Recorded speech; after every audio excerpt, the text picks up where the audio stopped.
Welcome, everybody, to the next installment of Disgruntled with Richard and Jason.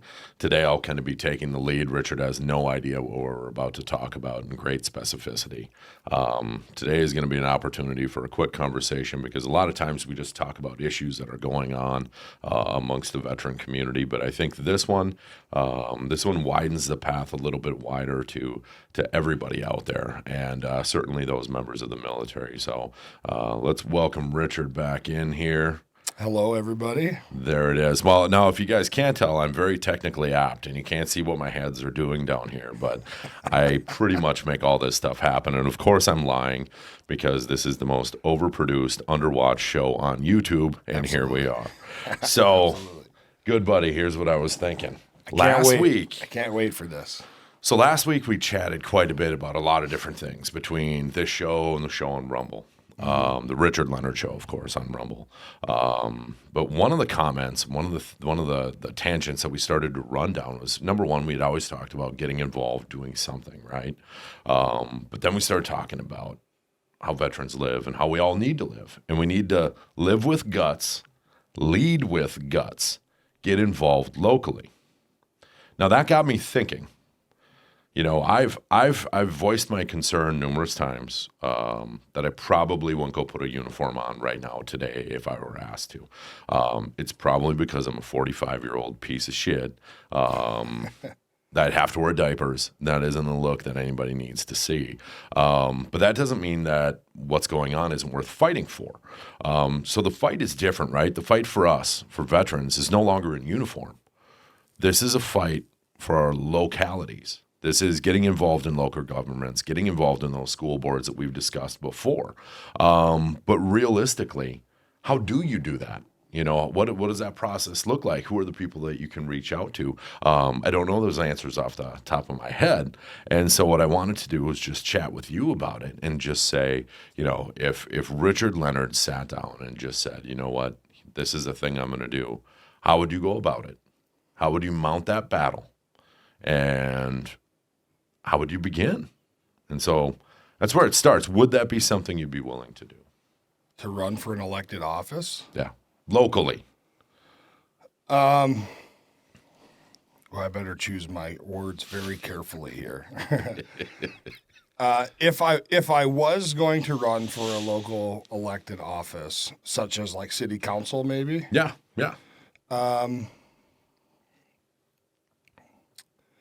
I would start by doing research on the people that are currently there, the topics and the issues that they are currently discussing, and decide where they lie, meaning each member of the council, what the community's argument is for or against, and decide what my stand would be.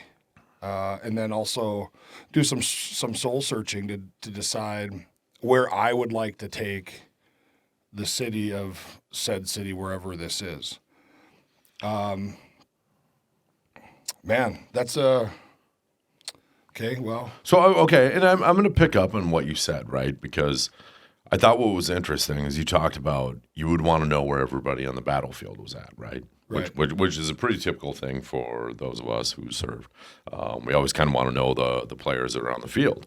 However, then you asked yourself one question in a hypothetical stance where it was like, you know, where do I line up? Does Richard Leonard really need to question where his decision markers are? Not really. Not really, but I'll tell you this. Here's what I'll say is that if I'm going to run for an office and take up a seat on the city council, No. I want to be confident that I can actually make change. And so if I'm going to go there and how long is a city council term? Is it 2 years? I got to be honest, I still don't even know. If you could look at my blue screen of death that I have here over on my computer that doubles as a I don't even know what it doubles as. Well, it doesn't do a damn thing. Let's just say for conversation's sake, it's 2 years long. Okay. If I'm going to spend 2 years of my life trying to best serve the people of my community, I'd want to be confident that I will actually be able to do that. Because one of the things about elected office or politics that drive me effing crazy is that it has become not about the people anymore. It's about what can I do to get enough donation dollars, enough following to secure my next term. And then once that happens, then people tend to try to get down to business. But by that time, it's too late in the term. Nothing really happens, or there's some break, so everything loses steam. And so I'd want to be confident that we can actually make the change that I feel we need to take the city into. But I think that at the end of the day, if I got voted into city council, I'd give it at the very most 6 months before I'm censured and asked to leave. Okay, fine. There's going to be a point where, of course, that's going to happen. But, you know, I think you and I both know, and maybe a few of you out there understand, in the military, we have leaders at every level, right? It doesn't really matter. I mean, you had natural leaders that were lower enlisted folks that you would have fixed the bayonets for fast. You had those with rank that you followed merely on the basis of their color. In local governance, what I've seen is the exact same thing that you're talking about, and that's where the failure is. That's the problem. There's not a leader in those rooms. There are folks that are going to capitulate to one another to go after whatever these perceived goals are, right? Like I think we can all be very honest. Like being a member of a city council sounds dreadful. I mean, it really does, right? Yeah. You know, because you're going to listen to the people that are going to come in and bitch and complain about the foolishness. You're also going to have people that are going to come in and they're going to have righteous complaints that you're probably not going to be able to actuate on. You know, you're not going to be able to achieve whatever that thing is that you think you're going there for. But I think the idea here is to bring somebody fresh and new, somebody that doesn't care. You know, not that we don't care about people or we don't care about whatever. We don't care about what was built. We don't care about the bureaucracy.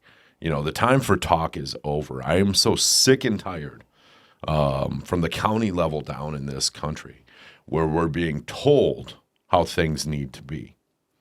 Yeah. I don't think there's a person amongst us that doesn't believe that we make the best decisions for ourselves, because we do.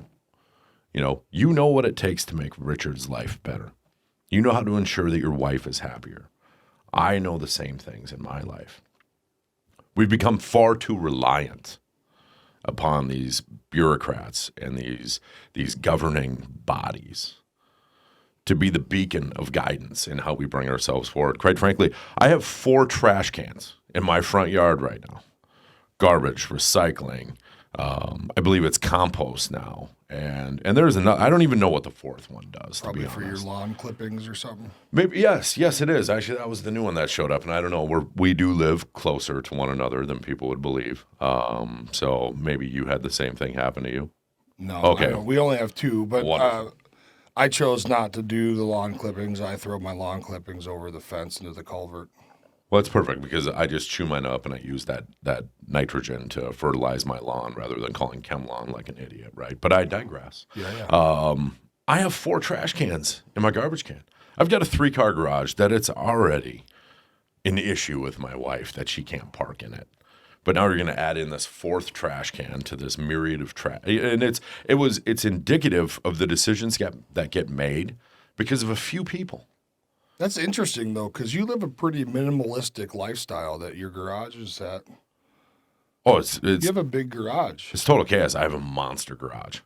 But you don't have a lot of stuff, so the fact that your wife can't park in there is weird. I don't have a lot of stuff. Not really. I would say the 475 large-scale bins filled with like vintage toys and trash no human being on planet Earth needs. Well, yeah, but it's all very well organized. And, folks, I'm going to tell you one thing. Maybe I was remiss in saying that Jason doesn't have a lot of stuff, but it's all very well organized and put away well. When he takes something out to play with it, he puts it back where it's supposed to go. But anyway, was the 4th trash can something that the city made you get? I'm sure because it just shows up, right?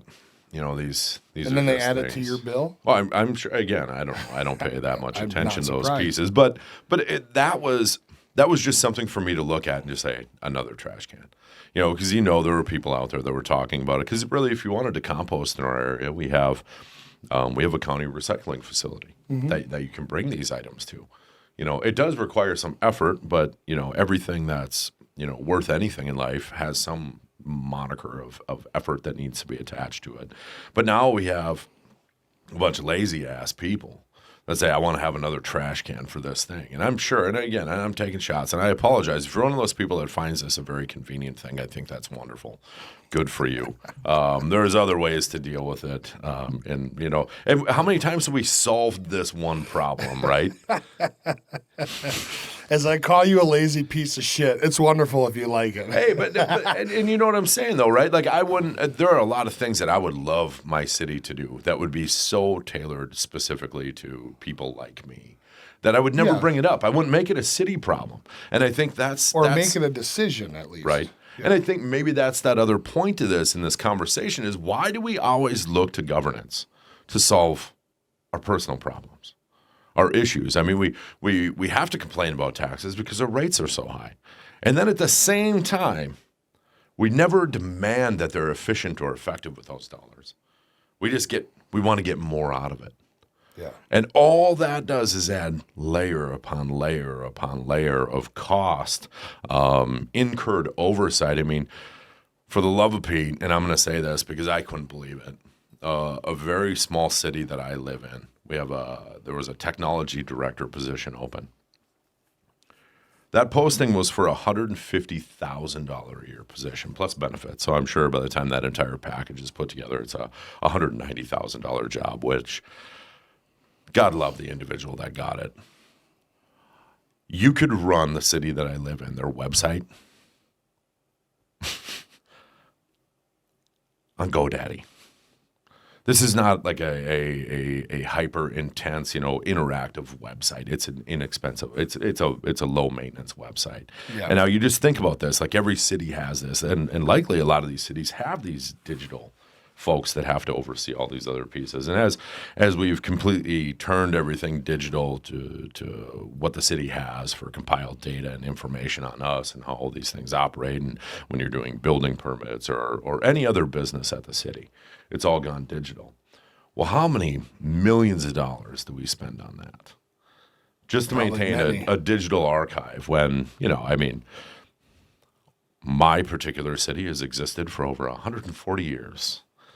Somehow we managed before, but On a now ledger. here we sit, right, on a ledger, on a very simple, and of course, I'm not trying to draw that full comparison back, but there has to be at some point, there has to be that leader in the room that just says, we're at the point of no return. Like all of these things that we're doing are incurring such great a cost to the taxpayer that we have to stop. I mean, why is it that we never see the reduction of these programs?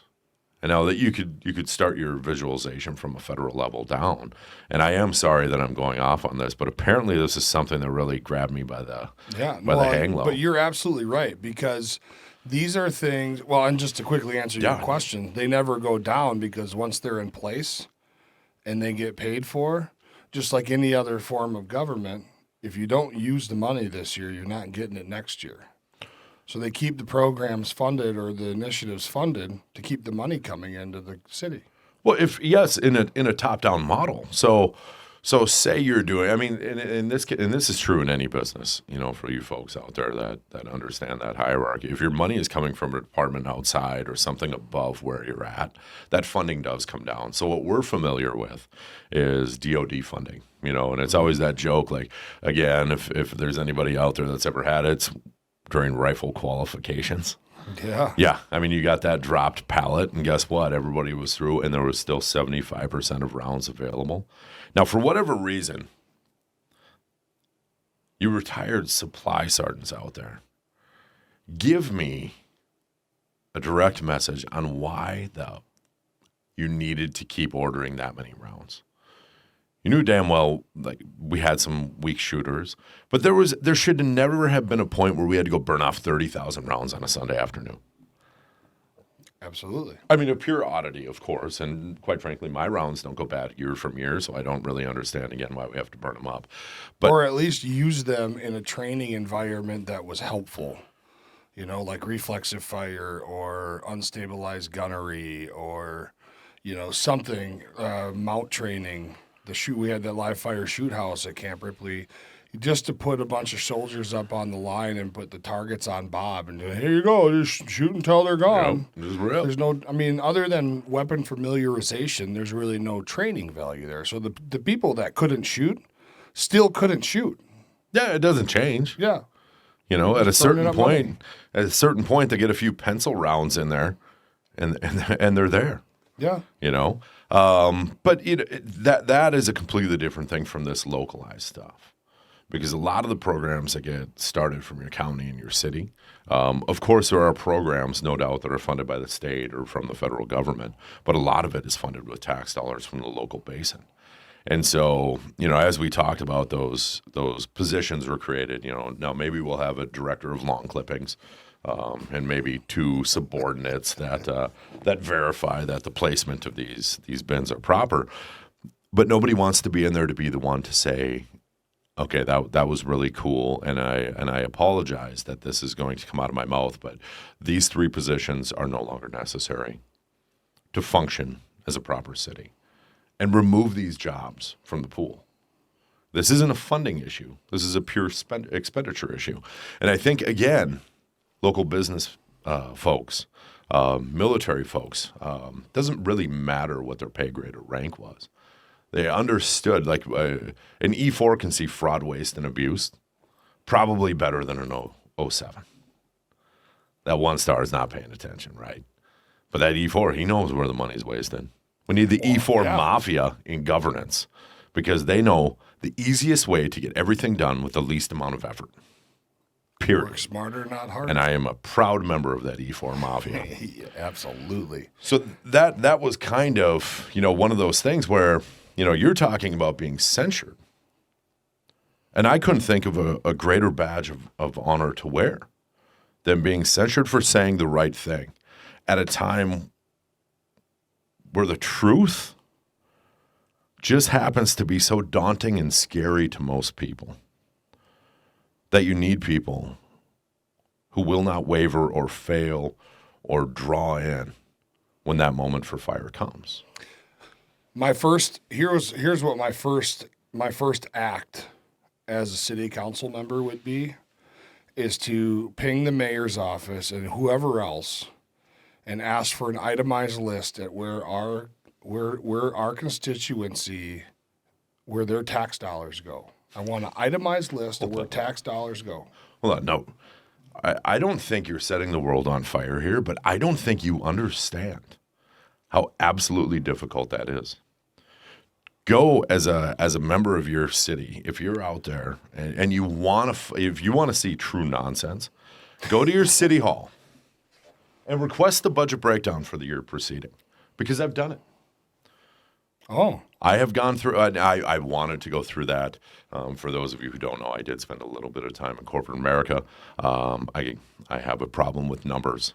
My problem is that I love them because they don't lie like we do. So I wanted to see that budget. I wanted to know every expenditure to the penny. And of course, you get the abridged version, but then they charge you per page to get these pieces and all these things. So yeah, of course. I mean, that's where the skeletons are buried. They charge you per page. Did you actually get it? Okay, I'll pay it. It was like 1,350 pages. Okay, well, here's the deal. We can go to Office Max and get a case of paper, 6 reams of paper for $79.95. Here you go, folks. Start printing them off, Charlie. That's not how it's going to work. No, it's set up. I mean, and I guess that should be the thing. Okay, but why? Exactly. But why is it so hard? Because when the city or the county or the state, they need something from you and they want to know information. Here's a perfect example. 2 summers ago, some guy comes knocking on my door at like 7:30 in the morning. Okay. My dog's going nuts. My wife was just getting out of the shower. She was preparing herself for work. The kids, I believe they were already off to school. And I'm not an early riser, just so you all know. And so I was just kind of wiping the sleep out of my eyes, and I got super, my senses went up. I got heightened. And so here now I'm pissed off. Who the hell is ringing my doorbell at 7:30 in the morning? We're not expecting anybody. Yeah. Well, it was some dipshit from the city. Yeah, I need to come in your house and look at your water meter. You get the hell off my doorstep right now, or we're going to have a goddamn problem. Right. First of all, nobody called or sent a letter or put it on our door. I'm not letting you in my house to look at shit. 2 days later, I got a call from somebody in the city. Okay. We're going to need you to let the so-and-so in to look at your water meter. We think that there's a problem, that your water meter's old. It's not working properly. You're probably getting more water than you're paying for. Oh, I'm getting more water than I'm paying for. So now you got to show up at my house at 7:30 in the morning and demand to come in and look at my water meter. Well, how about you kiss my ass? It's not an emergency for me. Just like when I need the budget breakdown of last year, well, we're going to have to charge you per page, and I don't know where we can find that information, and I need to check with Mother Superior to make sure that that's okay. Screw all that shit. Why is it so hard? I pay taxes here. This is where I live, and I hate to be this guy because people that are this person are usually real assholes, but in this instance, I would be. Okay. You work for me. I hate that. I know yeah. But it's true. It's true. It is. My taxes pay your salary. And all I'm simply asking is to know where my tax dollars go as it relates to living in this city. Yep. And so why is that secret information? Yeah, well, and the question would be, because of course then the counter argument is it's not, this isn't a secret. Richie, it's all out there. Okay, but you've put, we talk about high barriers in housing, for people that have issues. Mm-hmm. So they're considered high barrier to get them a place to live. Why do you put such high barriers on something that is so rudimentary and simple? I mean, a budget, if we have a nonprofit, it's something that needs to be posted. It's something that every year to the penny needs to be accounted for, dollar for dollar. And if it's not, it's not, there's going to be a problem. This isn't like, I mean, how many times have we even heard that the government balanced something? I know DOD has never passed an audit. I mean, we can't even get an audit on the $290 billion that have gone to Ukraine. And I know we just ran down a rabbit hole, and we're going to come right back onto that real quick. But it's the same thing. My small city, maybe I don't even want to venture a guess on the actual revenue that the city takes in, but I'm just going to say an arbitrary number, which may be a lie or maybe truthful, of around $15 million. That would be my guess. That's my gut for a city of this size. I would love to see, not dissimilar to other things that we've looked at, because Richard and I have developed a fun hobby that I've been teaching him about, looking at nonprofits, seeing how many dollars they take in versus what their actual payroll is, to see what that aggregate dollar looks like when it rolls out and affects people. It's pretty crazy, actually. And so you do the same thing on a city, of our size, and just say, wow, well, if you didn't have 75% of the staff, you'd have an additional, let's just say it's, $3.5 million. Could you imagine the good that could do for the city? Or somebody actually paying attention to it, because in my city, I've seen at least 2 playgrounds that were less than 10 years old be destroyed. When I know firsthand, and that anybody who has any clue or has children or is involved in their community knows, there are places that need these play sets. And these play sets aren't the $2,500 really nice play set from Lowe's. These are like the $70,000 play sets that are made out of steel with a rubber coating on them that can last the next 40, 50 years, where they could be repurposed in an area where maybe the small neighborhood doesn't have the money, or they couldn't even pool the money to do it, because of course the government's still in charge of that. So that's why they got the shit parks anyway. But you've destroyed 2 of them. that could have been used or replaced somewhere else? Like, who's that person in City Hall that doesn't see this waste? That would be the kind of stuff I would love to be that guy. I'd be like, oh, no, you wasted Richard Leonard, City Council. You wasted $65,000 on that playground. There's your punitive penalty. That's the kind of stuff I want to hear from my local politicians. I want them to get involved in being proactive to finding nonsense, not participating in it. So, are you announcing a run? Not a chance. Oh, I like my wife. I love her all days. I like her most. And the idea of being in that position right now with two young children and the company and everything else would be, it's abhorrent at this point. There may be a time, and boy, I hope not in the near future. But I'll tell you what, when you're ready to run, I'll help manage your campaign. You want to talk? We won't even need $1. They'd actually probably pay us just not to do it. Well, no, I'll just I'll help with your messaging. Just stop the nonsense.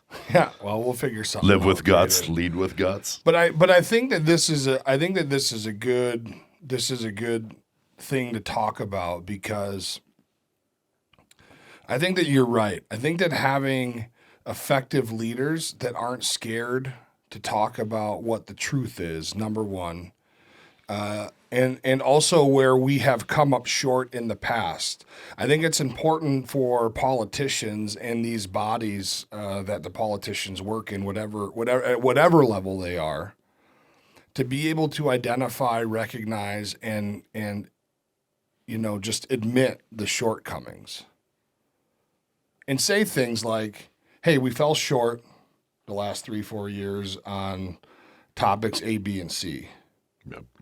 See, so now we know that we need to come up with a plan of action, and we need to fix it. And I think that people would be cool with that, right? Like if the city council came out and said, "Hey, we've really done you guys a disservice, and here's how we did a disservice to you, and here's what we're going to do to try to fix it. Please be patient with us. Please give us your feedback if you have any," which somebody always does. There's some Linda out there that has a feedback. I would be comfortable with that. That would be refreshing, right? Because you're always hearing about anything but how they really plan to help you. But yeah, man, I don't. And putting veterans in those, because I think you're right. Having somebody that's not scared to take a little bit of heat, Yeah. and also has the testicular fortitude to be able to take that heat and let it roll off their back a little bit, take some notes, know where the shortcomings are, not take it personal, Right. and then just keep rolling and roll with the punches and try to fix it. But here's where I think the problem comes in. You still need a majority. In places like city council or the school board, you still need a majority amongst that body as the council to get anything done. You do for action, right? For positive outcome, aggregate action after the movement has taken place inside of the engine. We have to stop with this perception that you need to have full control to begin. You don't run a marathon with 15.1 miles underneath your belt. You run a marathon starting off on your left foot, the first step. Why not? You're right. You just got to change it up. We always start with, okay. So, but those are those things, right? Because we have developed, and I would say this. Thank you, American spirit. Let's be honest. What we've seen in our leaders has a lot to be. We have a lot to gain from having some fresh blood. We don't really have leaders. We have proxy leaders. We have people that lead by they lead off of generalized information rather than true belief. There has not been a person that I've ever followed or been in business with or have been mentored by that made their decisions on anything other than guts and data. And typically guts, and the reason I say that first is because that's the most important piece. If it doesn't look right, it doesn't smell right, it doesn't have the context of correctness, I don't need to eat it to know it might taste like shit. And so, but that's where guts come in. That's how you have to figure these things out, right? Like, we all think about this, and we see these the people that we've had over the past 20 years that we've seen that are leaders don't have any loyalty. They don't have duty. They don't often serve with selfless service. They don't often carry a lot of integrity. And they certainly don't have the personal courage. In the military, we would look at that and say the personal courage to do what's right if people are looking or not. That personal courage is the most important factor you have here, because if you're willing to go sit in that position, you have to be willing to say the things that you truly believe. They have to resonate within you to have anybody believe even a percentage of what you're saying. That's why we sit there and we hear politicians talk. And what do we say? Oh, listen to this bullshit. Because they don't even believe it. There's nobody that watched Howard Stern last week that believed one word of what was being spoken, because he didn't. Because he doesn't have that personal courage, that ability to actually say what's going on. And it happens at our local levels, and these are the important places for each and every one of us. I don't know an E4 that I served with, maybe with the exception of a few, that I wouldn't put up against my current city council members. They would outfox every one of these politically astute individuals as they feel they can play the game. Are you kidding me, dude? I know dudes that I served with for 16 months from start to finish that never pulled KP duty, that never had to sit in a guard tower. You want to talk about some politicking MFers? Yeah. Yeah, the E4 Mafia has got it. And NCOs and officer corps. And I know for those of you that aren't in the military, none of that means anything. But for those of you that have any idea about it, it makes more sense. So that's what I see. I nicknamed myself the Weasel. The Weasel? I weaseled my way out of the anthrax vaccine. That's pretty dope. I weaseled my way out of NTC 3 times. Okay. I weaseled my way out of guard towers. Yeah. I weaseled my way out of everything. See, I went the other way, man. Every day I was like, why not? Not on the anthrax shot, because after 9, and thank you if anybody's out there listening, your 9th anthrax shot is where you should draw your line in the sand.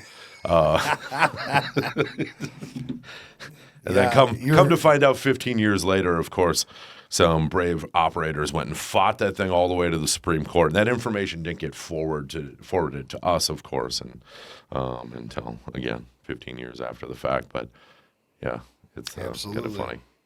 So, well, I think that let's bring this thing full circle. And so, since you introduced the show today, Jason, yeah, I'll do my final thoughts first, and then beautiful. You can do your final thoughts last and close out. Thank you. Here's what my final thoughts are.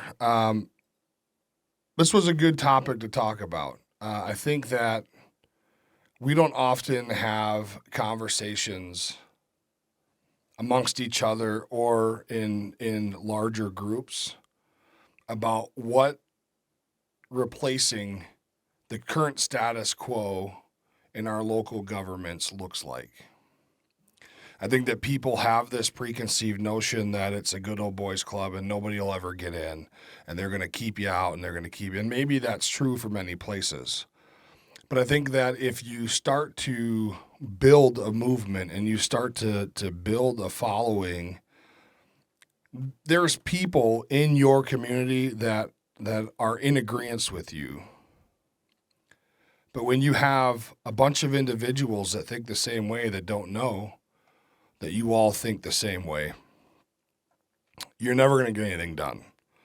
So again, like we talk about a lot on this show, these are the times in which it's good to have these conversations when you're at the local restaurant eating dinner or having a beer, or at the golf course or the grocery store or wherever it is that you travel about town. Go out and do these things. And who knows, maybe in the next 4 to 5 years, you might see an episode of Disgruntled, and it'll be Jason being sworn in as the next city council member of whatever town it is he's living in at that point in time. But I think that this is important, because if we're going to affect change locally for the betterment of everybody, including veterans in the community, we got to be represented there. And you have to show up wearing your big boy pants and leave your feelings and your sensitivities to a certain extent at the door. And just do the right thing. Say the things that may not be easy to hear or to say, but it's not about you. Maybe that's the best way to look at it. So that's my 2 cents. Yeah. You really kind of nailed it all the way around. Well, thank you. That just makes my life a little bit easier here. And you won't believe it. I know we're 30 minutes into this, but my computer has finally booted up. I have a white screen with a Google emblem on it. Well, number one, I mean, Richie said a lot there. My big piece is this. The government spent 20 years creating war. The byproduct was 30 million veterans. There's 30 million veterans in the United States of America. The fact that we don't have more veterans engaged in local politics and state and federal politics is an absolute travesty. For you veterans out there that are watching this, we were beaten down. The cards were continually stacked against us. We worked our way into situations that not a lot of people would find themselves in, and certainly fewer people would find their way out of. But I think the call to arms is here again today. And my simple request for you would not be to go do it, but to think about it. And if you can think about it, it will create those conversations, as Richie talked about at your local malt shop or at the gas station. But more so, just your thinking about it will create that frequency. It will make things better. So thank you for tuning in again. And do not forget to check us out over on Rumble on the Richard Leonard Show, as well as on OpsLens. Thank you, and have a great day.